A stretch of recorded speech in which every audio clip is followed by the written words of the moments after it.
আচ্ছা প্রিয় শিক্ষার্থীরা,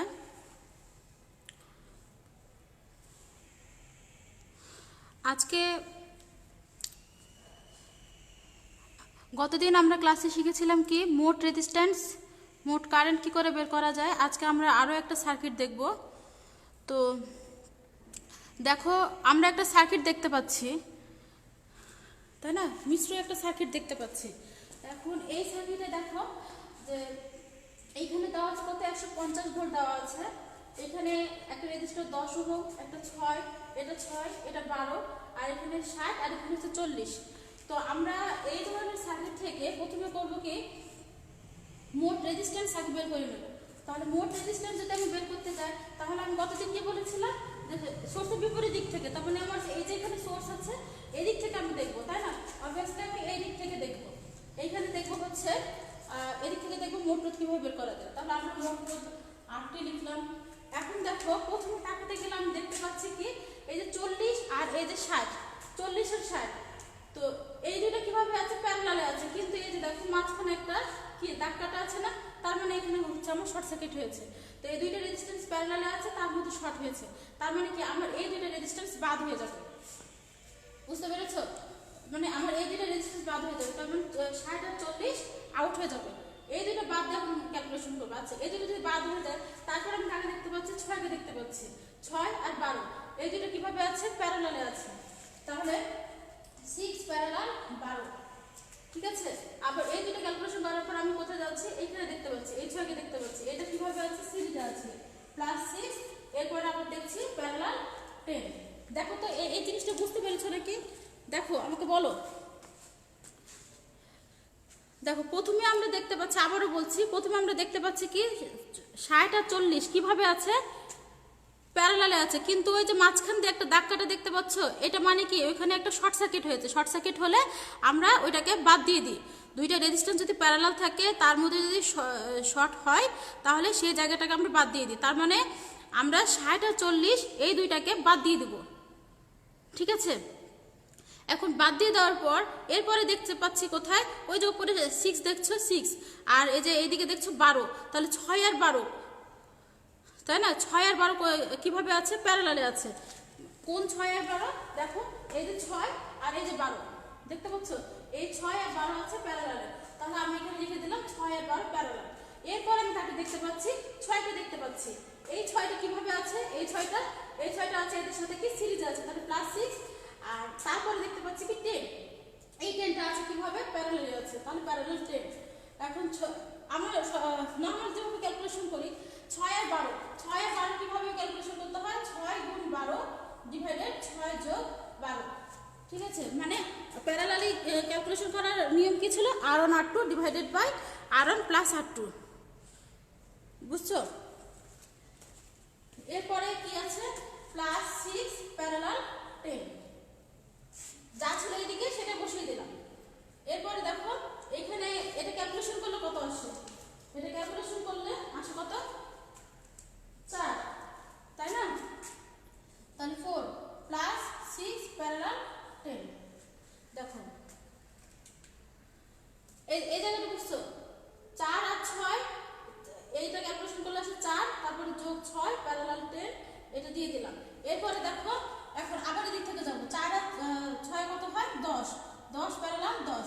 তো গতদিন বলেছিলাম একটা সোজা একটা নিয়ম শিখিয়ে দিয়েছিলাম, যে একই মানের যদি দুইটা রেজিস্টার প্যারালালে সংযোগ থাকে, তো ওইটার অর্ধেক মান হচ্ছে রেজাল্ট। তার মানে 10 হচ্ছে আমার দুটো মান দেখো আমার একই আছে, তার মানে আমার রেজাল্ট এখানে কত হবে, 10-এর অর্ধেক কত হয়, 5 হয়। তাহলে আমরা কি দিব, এখানে 5 দেব। তাহলে আমার মোট রোধ কত বের হলো, দেখো আমাদের প্রশ্নে কি ছিল, যে মোট রেজিস্ট্যান্স বের করতে হবে। তাহলে মোট রেজিস্ট্যান্স আমরা বের করলাম, কত বের হয়েছে, 5 ওহম বের হয়েছে। এবার কি করব, ওই সার্কিটে মোট কারেন্ট বের করব। এখন মোট কারেন্ট যদি বের করতে যাই, কারেন্ট আমরা কি দিয়ে প্রকাশ করি, I দিয়ে প্রকাশ করি। তাহলে আমরা ওহমের সূত্র থেকে কি জানি, I সমান ভোল্টেজ ভাগ রেজিস্ট্যান্স, তাই তো? তাহলে আমার এখানে ভোল্টেজ কত আছে, দেখো এখানে 150 আছে, তাহলে 150, আর এই যে মোট রোধ কত পেয়েছি আমি, 5 পেয়েছি। তাহলে এই যে 5 ক্যালকুলেশন করলে কত আসে, 30 অ্যাম্পিয়ার কারেন্ট আসে। দেখো তো বুঝছো নাকি, এই অঙ্ক কি বোঝা যায়?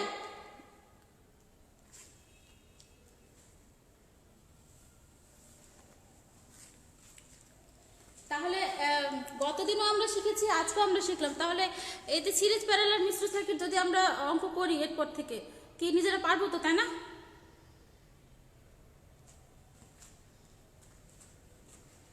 আচ্ছা, তোমরা ক্ষমতা সম্পর্কে জানো? ক্ষমতা পড়েছো? ক্ষমতাকে আমরা ইংরেজিতে কি বলি? পাওয়ার বলি। পাওয়ারকে কি দিয়ে প্রকাশ করা হয়? পি দিয়ে প্রকাশ করা হয়, তাই না? এখন ক্ষমতা কাকে বলে? ভোল্টেজ আর কারেন্টের গুণফলকে আমরা ক্ষমতা বলি। এখন আচ্ছা, এটা আমি মিশিয়ে দিচ্ছি কিন্তু।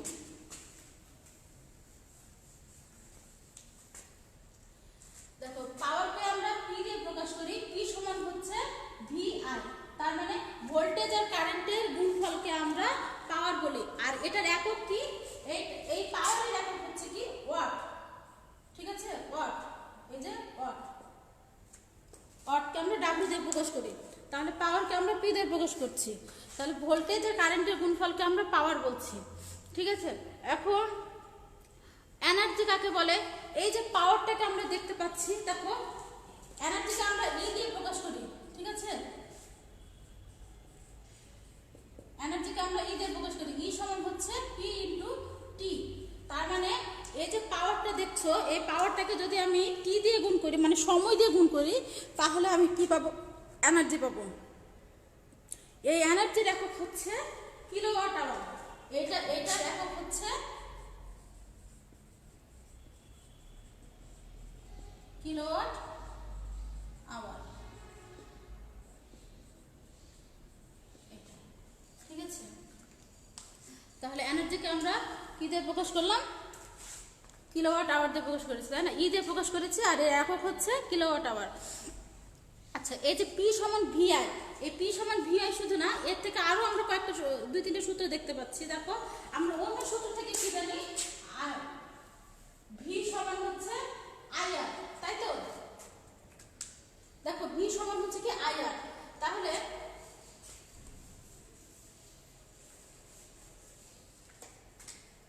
এই যে ভি সমান আইআর যদি আমি এখানে বসাই, ভি এর এই জায়গাতে, তাহলে কি?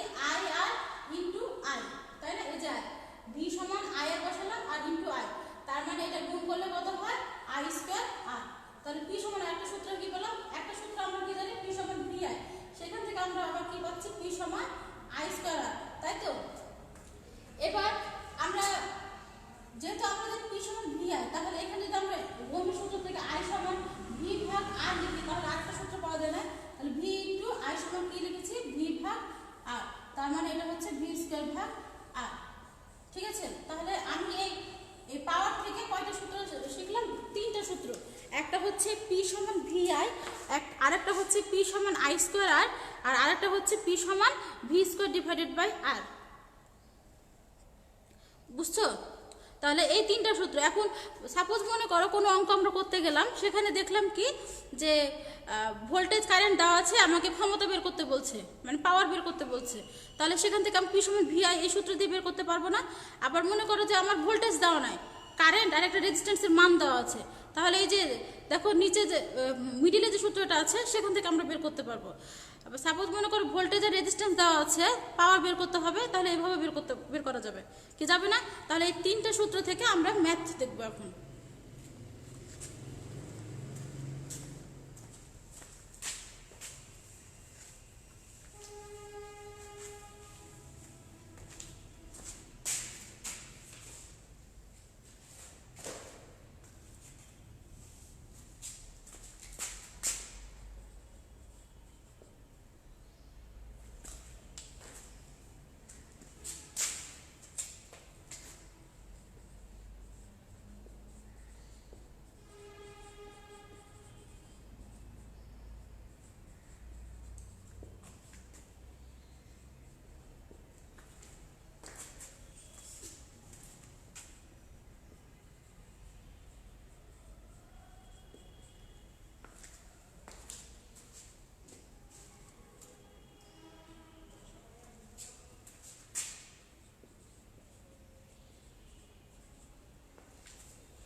দেখো একটা আমরা ম্যাথ দেখবো। এখানে লেখা আছে যে একটি বৈদ্যুতিক বাতির গায়ে কি লেখা আছে, 250 ভোল্ট আর হচ্ছে 100 ওয়াট। বাতিটি কতটুকু কারেন্ট নেয়, বুঝেছো? বাতিটি কতটুকু কারেন্ট নেয়। তাহলে আমরা অনেক সময় একক দেখে বুঝে নিতে পারি যে কোনটা কি। দেখো এখানে লেখা আছে 250 ভোল্ট, তার মানে এটা ভোল্ট দেওয়া আছে, তাই তো? তার মানে এটা কি দেওয়া আছে, ভোল্টেজ দেওয়া আছে। তাহলে আমার এখানে দিবা কি, যে দেয়া আছে কি কি দেওয়া আছে আগে আমরা লিখে নিব। তাহলে ভোল্টেজ দেওয়া আছে কত, 250 ভোল্ট। এরপরে দেখো এখানে লেখা আছে কত, 100 ওয়াট। 100 ওয়াট, আচ্ছা আমরা ওয়াট কিসের একক বলেছিলাম, ওয়াট। পাওয়ারের একক বলেছিলাম কি, ওয়াট, তাই তো? তার মানে পাওয়ারকে আমরা পি দিয়ে প্রকাশ করেছিলাম। তাহলে পি সমান হচ্ছে 100 ওয়াট। তাহলে আমার এখানে ভোল্টেজ দেওয়া আছে, পাওয়ার দেওয়া আছে, কি বের করতে হবে, আই বের করতে হবে। এখন দেখো তো এই তিনটে সূত্র থেকে কোন সূত্রতে ফেললে আমি কারেন্টের মানটা পাবো। এই দেখো প্রথমে এই সূত্রটা দেখছো, দেখো ভোল্টেজ দেওয়া আছে, পাওয়ার দেওয়া আছে, কারেন্ট বের করতে হবে। তার মানে আমার এই সূত্রটা পড়ছে। তো আমরা জানি কি, পি সমান ভি আই। তাহলে কারেন্ট বের করতে বলেছে, তাহলে আই সমান কি হবে, পি ডিভাইডেড বাই ভি, তাই তো?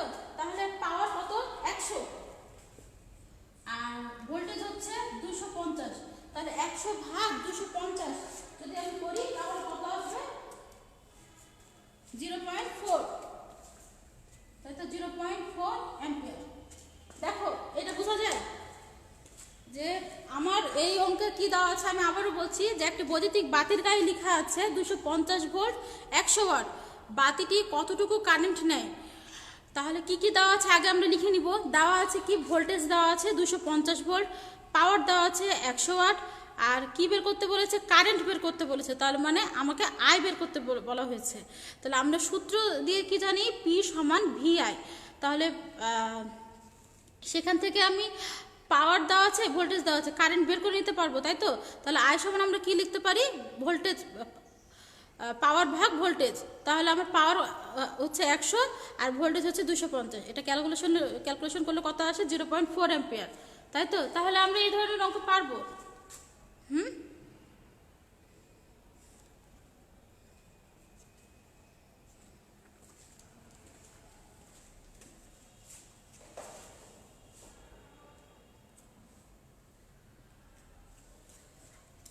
আচ্ছা, সাপোজ মনে করো এখন আমাকে এখানে কারেন্ট না বের করতে বলে, এখানে কি বলা থাকলো যে রেজিস্ট্যান্স বের করো। এখন যদি আমি বলি যে এখান থেকে রেজিস্ট্যান্স বের করো, ঠিক আছে? তাহলে দেখো আমি কি কি দেওয়া আছে, ভোল্টেজ আর হচ্ছে পাওয়ার দেওয়া আছে। এখান থেকে আমাকে কি বের করতে বলা আছে, আর বের করতে বলা আছে, তাই তো? তাহলে এখন যদি আমি এই রেজিস্ট্যান্স বের করতে যাই, তাহলে কোন ধরনের সূত্র ফেলবো বলো? এই সূত্রটা আসে না, ভোল্টেজ জানি, পাওয়ার জানি, তাহলে রেজিস্ট্যান্স বের করব, তার মানে আর বের করব। তো এইটা মিশিয়ে দিলাম। তাহলে আমরা সূত্র কি জানি, পি সমান ভি স্কয়ার ডিভাইডেড বাই আর। তাহলে এখান থেকে রেজিস্ট্যান্স বের করতে বলা আছে, তাহলে আর সমান কি লিখতে পারি, V square divided by P. তাহলে ভোল্টেজ হচ্ছে আমার 250, তারপরে স্কয়ার ভাগ 100। এটা ক্যালকুলেশন করলে যে মানটা আসে সেটা হচ্ছে ক্যালকুলেশন করলে কত আসে, 625 ওহম।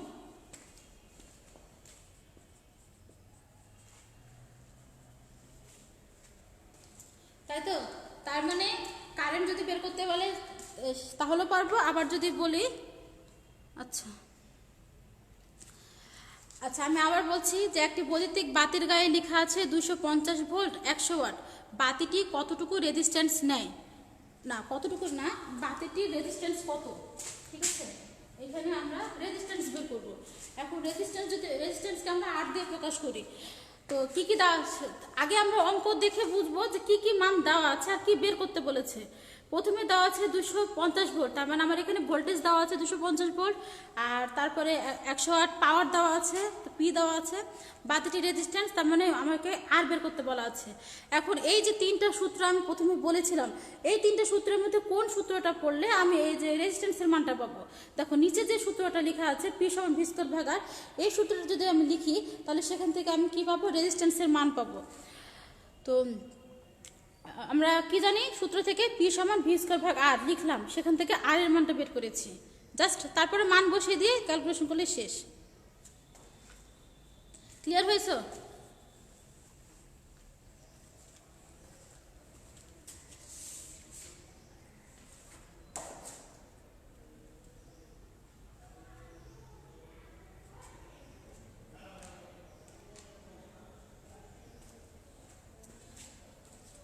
আচ্ছা, এরপরে আমরা তো পাওয়ার সম্পর্কে জানলাম, এবার কি জানবো? এনার্জি সম্পর্কে। এনার্জিকে আমরা কি দিয়ে প্রকাশ করেছিলাম বললাম? এনার্জিকে ই দিয়ে প্রকাশ করেছিলাম, তাই তো? সেটার একক কি? Kilowatt hour.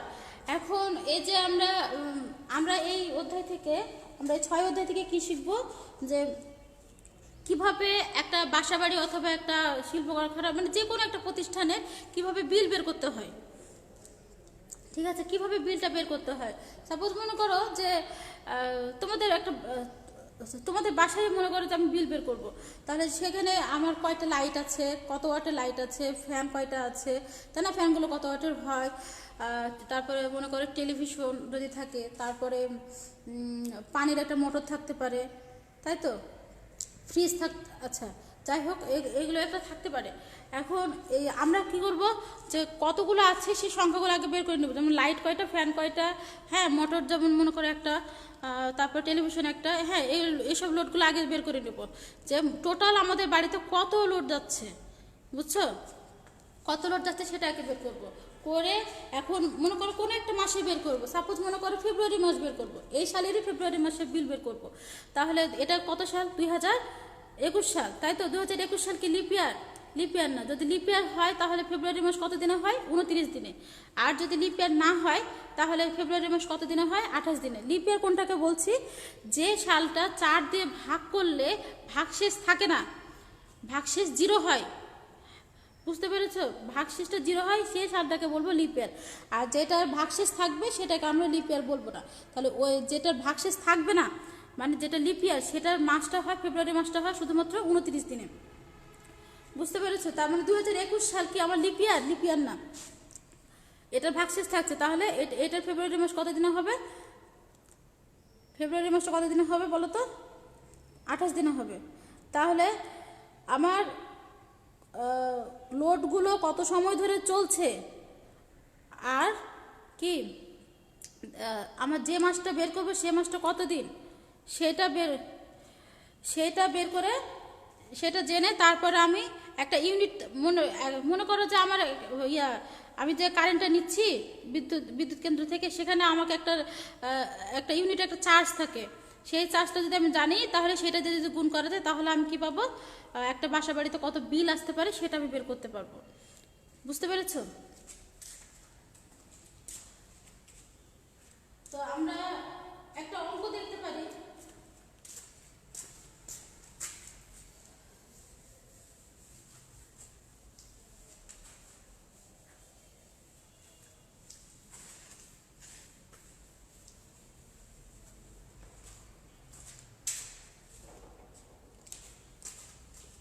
মনে করো একটি বাড়িতে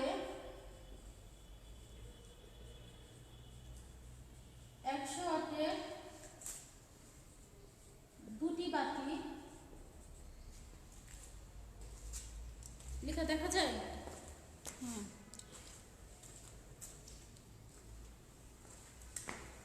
3টি বাতিতে,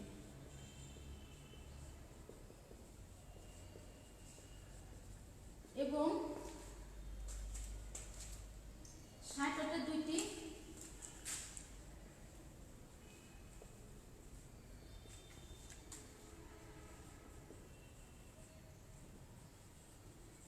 পাখা আছে।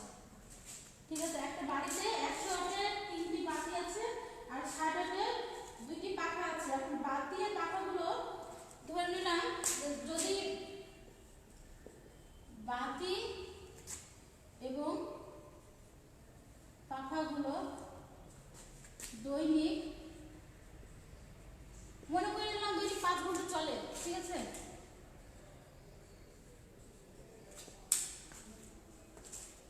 দৈনিক 5 ঘন্টা চলে, তাহলে ওই বাড়িতে বিদ্যুৎ বিল কত হবে?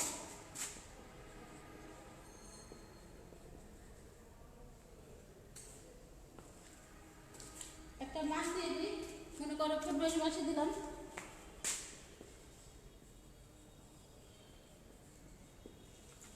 তো সালটা উল্লেখ করে দিলে একটু বেশি ভালো হয়। মনে করো 2016 সালে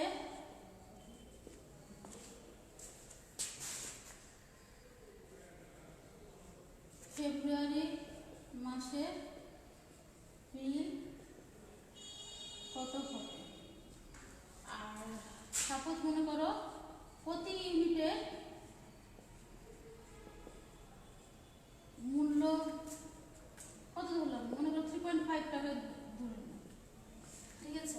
এখন আমরা অঙ্কটা আগে ভালো করে বুঝবো যে অঙ্কতে কি বলেছে।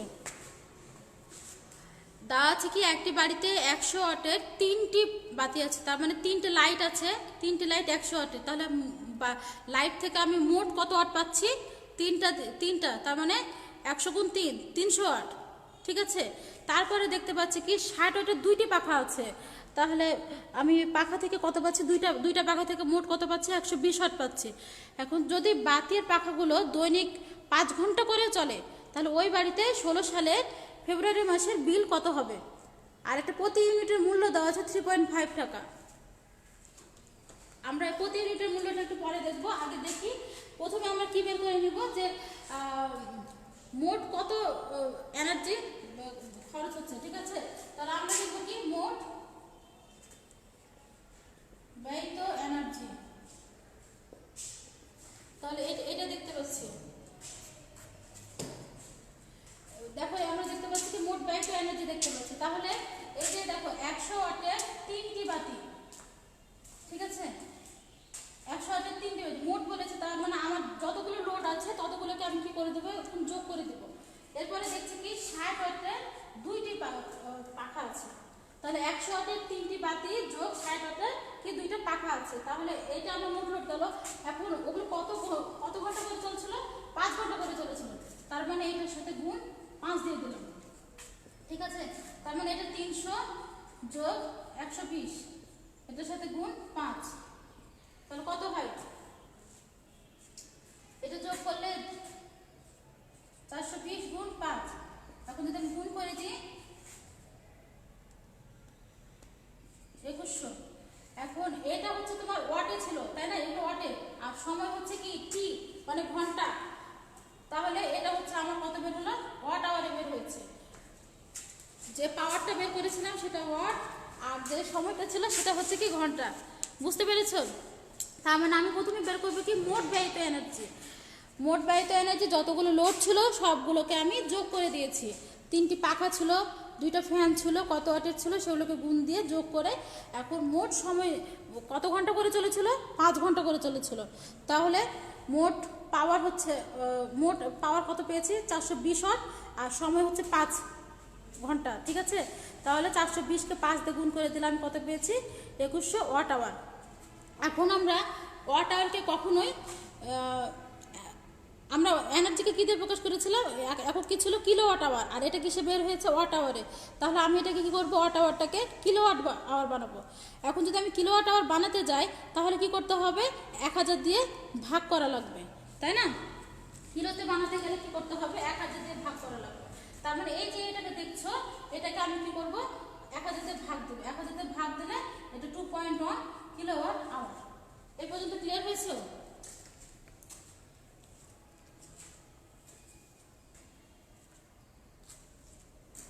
তার মানে আমার কি এখানে আমার কত বের হলো, 2.1 কিলোওয়াট আওয়ার। এই যে কিলোওয়াট আওয়ারটা বলছি, এটাকে আমরা কি বলছি, আমরা কি জানি জানো, আমরা 1 কিলোওয়াট আওয়ার সমান জানি 1 ইউনিট।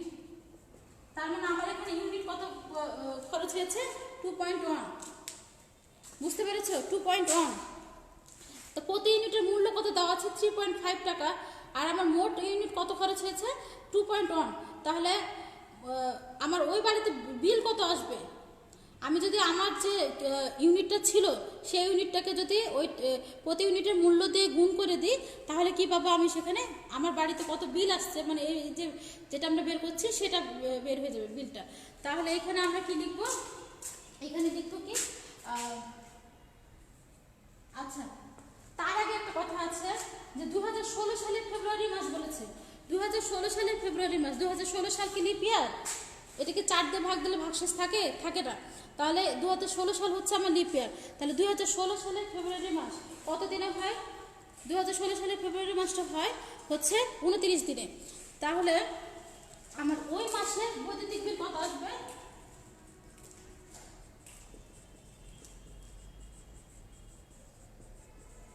ওই মাসে বৈদ্যুতিক বিলটা কত আসবে? যে ইউনিটটা ছিল, ঠিক আছে, এই যে ইউনিটটা দেখছো, এই ইউনিটকে আমি কি করবো? প্রথমে টাকা দিয়ে গুণ করে দেবো। কত টাকা ছিল? 3.5 টাকা ছিল। তাহলে 3.5। আর কোন মাসে বের করছি? 2016 সালের ফেব্রুয়ারি মাসে বের করছি। তাহলে 2016 সালের ফেব্রুয়ারি মাস 29 দিনে। তো যেটা বের হবে সেটাই হচ্ছে টাকা, ঠিক আছে? এই টাকাটা হচ্ছে বিল। ক্লিয়ার হয়েছে?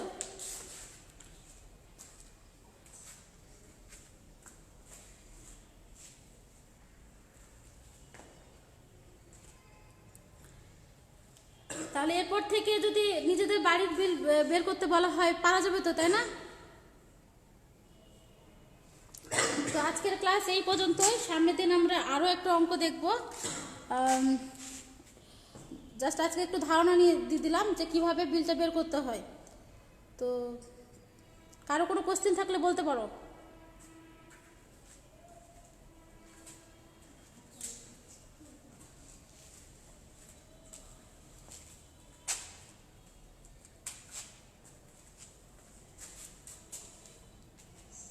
আচ্ছা, ঠিক আছে, তাহলে ভালো থাকো। ক্লাস আজকে এই পর্যন্তই।